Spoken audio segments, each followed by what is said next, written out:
Hi YouTube, this is Stephanie and welcome back to my channel. And for those of you that are new, welcome. Thank you for tuning in. In today's video, I'm going to discuss emergency situations. What to do in case of an emergency where you cannot get to dialysis, okay?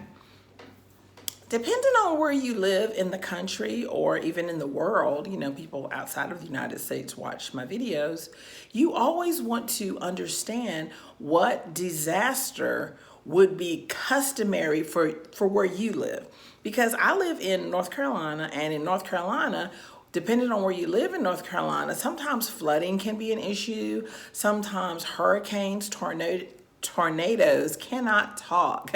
Sometimes tornadoes can be an issue, especially where I live in North Carolina.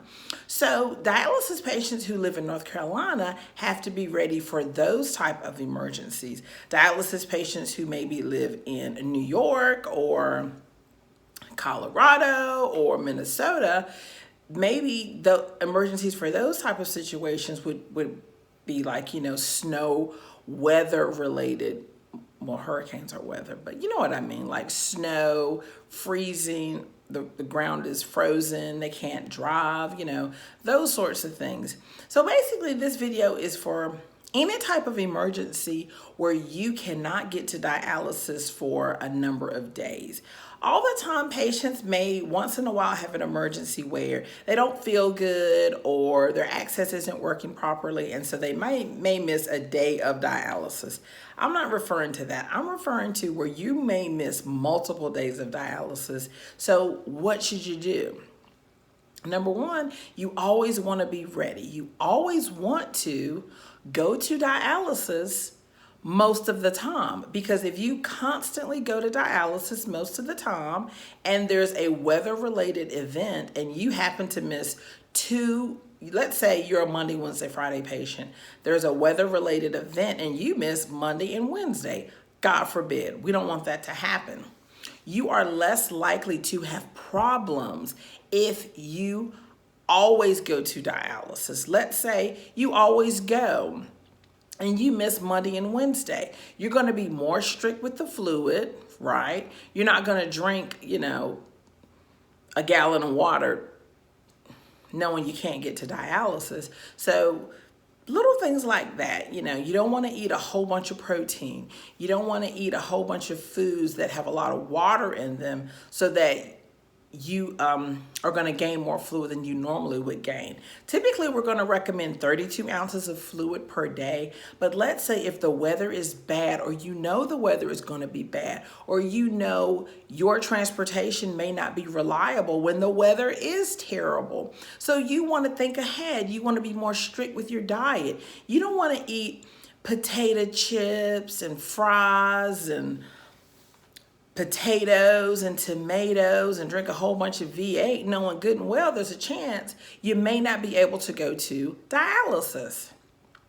You want to eat foods that don't contain a lot of salt, foods that are bland, foods that will keep for a while. You don't want to even overdo it as far as eating a lot of high carb items. If you're diabetic, you want to not wait till you have one pill in your medicine bottle to go get your medicines refilled.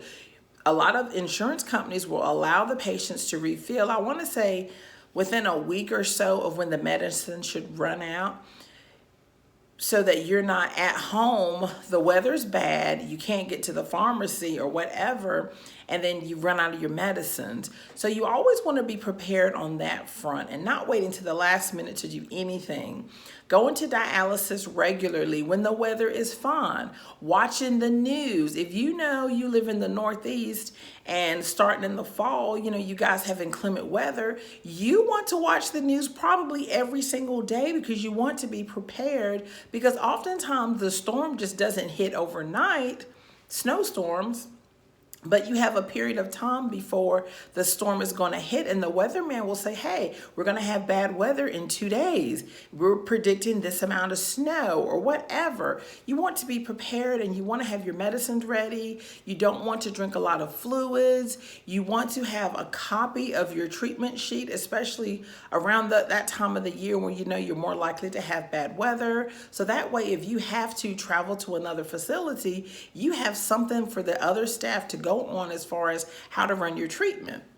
It has your identifying information, on it as well. So you always want to think ahead. You always want to be prepared. And I'm going to give a list of some food items that are really good for dialysis patients to have on hand when there's inclement weather, when you're unable to cook, when the power may go out, when you have to leave your home in a hurry. Some things that you want to have already prepared so that you don't make your situation worse because of not being ready for a time where you may have to go a couple of extra days without dialysis. And I can't tell you the number of patients who I have witnessed over the years who miss treatments, not the regular patients who come all the time, but the patients who are irregular with their dialysis.